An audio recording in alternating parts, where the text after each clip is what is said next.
विजय जी, ये सही है ना ये कि राहुल गांधी तो निशाने पे बीजेपी के रहते ही हैं और महाराष्ट्र में बाकी पार्टियों पे बीजेपी सॉफ्ट है, क्या आपके हिसाब से क्या वजह है? देखिए, राजनीति में वैसे ही कहा जाता है कि संभावनाओं का खेल है और राजनीति में कोई स्थायी दोस्त और स्थायी कोई दुश्मन नहीं होता। भारतीय जनता पार्टी की राजनीति में केवल स्थायी दुश्मन गांधी परिवार है और उसमें राहुल गांधी हैं। अब शिवसेना और शरद पवार साहब की पार्टी स्थायी दुश्मन नहीं है ना। और आप इस बात पे क्यों नाराज होते? कभी दोस्ती हो जाए तो क्या बुराई है?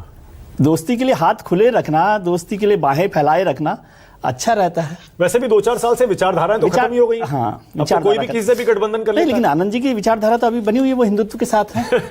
आप कैसे कह रहे हैं कि विचारधारा खत्म हो गई? तो वो विचारधारा में आनंद जी अपने आप ही कहते नहीं है हम। तो विचारधारा में वो साथ में है उनके और चलता रहता है। और आपने आनंद जी को सलाह दी, लेकिन आप जानते हैं राजनेताओं को भी पता है कि रात गई बात गई।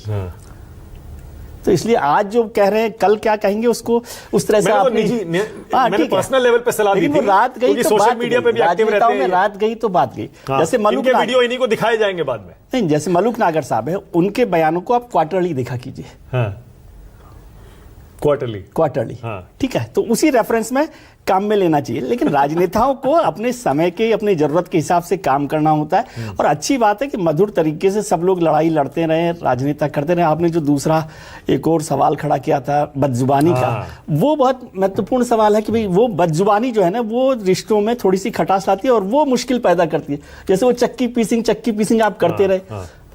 अब वित्त मंत्री तो है ना, शिवम जी की पार्टी के वित्त मंत्री हैं, तो वो कभी कभी इससे बिटर जो जुबान होती है वो ज्यादा परेशान करती है। और अभी देखिए, ये सही बात है, रागिनी जी भले ही कहें कि इलेक्टोरल पॉलिटिक्स है ना, डेमोक्रेसी क्या इलेक्टोरल पॉलिटिक्स है, तो उसमें परफॉर्मेंस, मैं निजी बयानों पर, परफॉर्मेंस पर क्या क्या बोल रहे हैं उस पर नहीं, लेकिन इलेक्टोरल परफॉर्मेंस राहुल गांधी जी के लिए सवाल खड़े करती है और वो कांग्रेस में भी खड़े करती है अंदर। रागिनी जी जानते तो आपको भी लगता है इस बार राहुल गांधी के लिए सबसे ज्यादा अहम ये चुनाव है, बाकी नेताओं के मुकाबले, बाकी पार्टियों के मुकाबले कांग्रेस के लिए ज्यादा इंपॉर्टेंट है? कांग्रेस के लिए अभी खासतौर से राहुल जी के लिए हर चुनाव ही महत्वपूर्ण है, क्योंकि जैसे हरियाणा का चुनाव वो हारे, कांग्रेस जिस तरह से वो चुनाव जीतते जीतते हार गई, तो वो एक बड़ा मुश्किल वाला सवाल हुआ। वो तो तेलंगाना ने थोड़ा सा भी बेस बना रखा है कि वो हो रहा है, और महाराष्ट्र में हम क्यों मानकर चल रहे हैं कि उनकी सरकार नहीं बनेगी या हार जाएगी, वो तब देखेंगे 23 नवंबर को। जैसे कोई भी किसी जैसे आनंद जी कह रहे हैं मुकाबला टाइट है, तो लेकिन उनके लिए और वो राहुल जी के लिए नहीं, कोई भी हो। आज आप 240 पे नरेंद्र मोदी जी पर रोजाना सवाल खड़े कर रहे हैं ना, तो फिर राहुल जी पर सवाल खड़ा करना भी वाजिब है। जब हम तीसरी बार जो सरकार बना रहा हो और 240 लेकर आ जाए और एनडीए का बहुमत मिलाकर सरकार बना ले, उस पर भी हम रोज सवाल खड़े कर रहे हैं ना। आप हर बार शिवम से पूछ रहे हैं कि भाई ये हार गए ना आप, तो 99 पर भी आए तो उसमें कोई। अच्छा, मुझे दो सिनेरियो बताइए अगर राहुल गांधी। लेकिन एक चीज और मैं जोड़ दूं, पॉलिटिकल जो बात हम लोग भारतीय जनता पार्टी हमेशा करती रहती है, उनको भी ध्यान रखना चाहिए कि हिस्ट्री में अभी तक 3 बार भारतीय जनता पार्टी की सरकार बनने के बाद भी जो कांग्रेस सरकार का हाईएस्ट का रिकॉर्ड है और नेहरू जी का जो मिनिमम का रिकॉर्ड है, उसको भी क्रॉस नहीं किया भारतीय जनता पार्टी ने केंद्र में।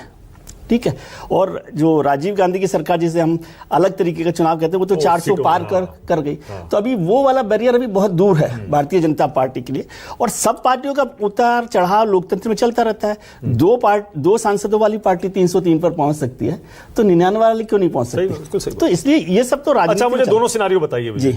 अगर मान लीजिए महाविकास आघाड़ी ये चुनाव हारता है, तो इसमें सबसे बड़ा लूजर आप कांग्रेस को मानेंगे या फिर उद्धव ठाकरे और शरद पवार को मानेंगे, या चुनना मुश्किल है? चुनना थोड़ा सा मुश्किल है। हालांकि अभी कमजोर कड़ी वहां पर जो लोकसभा चुनाव के नतीजे से देखें तो उद्धव ठाकरे, और ये उद्धव ठाकरे के लिए मैं महाराष्ट्र का चुनाव ज्यादा महत्वपूर्ण मानता हूं, क्योंकि उनकी सत्ता, उनका संगठन, उसकी शक्ति, उनकी शिवसेना, उस सब में उद्धव ठाकरे साहब का नेतृत्व बना रहे, उसके लिए उनको ये चुनाव जीतना जरूरी है। और चुनाव महाविकास आघाड़ी ना भी जीते तो भी शिवसेना यूबीटी को अच्छा परफॉर्मेंस करना बहुत जरूरी है। ठीक है, यहां पर भारतीय जनता पार्टी अपने उस स्कोर पर मेरे ख्याल से पहुंच ही जाएगी जो संभावना दिख रही है।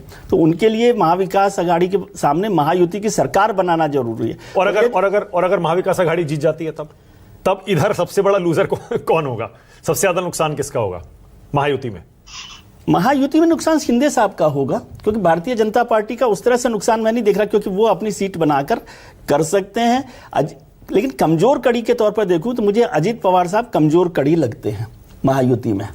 और महाविकास आघाड़ी में उद्धव ठाकरे के साथ थोड़ा सा कमजोर कड़ी के तौर पर होते हैं, जिससे वो गाड़ी अटकती है, रुकती है कि क्या होता है। ये अभी स्थिति लगती है, लेकिन उद्धव ठाकरे जी के लिए ये बहुत महत्वपूर्ण, दोनों ही, मैं कह रहा हूँ शिवसेना के जो दोनों नेता ना, उनके लिए ये महत्वपूर्ण, करो मरो की लड़ाई, करो मरो की लड़ाई। ओके, बाकी सर्वाइव कर जाएंगे, बाकी सर्वाइव कर अजीत जाएंगे। पवार सर्वाइव कर जाएंगे, अजीत पवार हारे या जीते तो हाँ, थोड़ा सा वो तो कर जाएंगे, और उनके पास तो बहुत सारे रास्ते ना कहीं भी जा सकते हैं।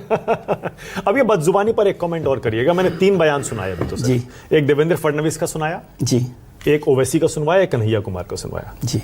हालांकि रागिनी कह रही है कि सिर्फ बीजेपी और संघ वाले होते हैं वही बदजुबानी करते हैं। ये चुनाव के दौरान विजय जी, ये क्या जानबूझकर किया जाता है बदजुबानी, या कुछ लोग ऐसे भी हैं जो इस तरह की बयानबाजी को पसंद करके उस पर वोट देते हैं?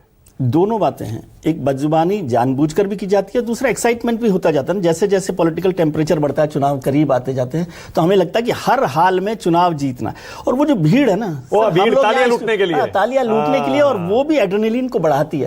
50,000 लोग, 20,000 लोग सामने बैठे हों, तो वो एड्रेनलिन को बढ़ाती है। और फिर हम जानते हैं, आपके मित्र लोग हैं चुनाव आयोग में, कुछ करेंगे नहीं, तो कुछ बोल दे रहे हैं तो चलता रहता है। और ये तो लंबा रिकॉर्ड है, अब इस पर फिर से जाएंगे कि वो मौत का सौदागर से बटेंगे कटेंगे तक, तो बराबर ही बात है।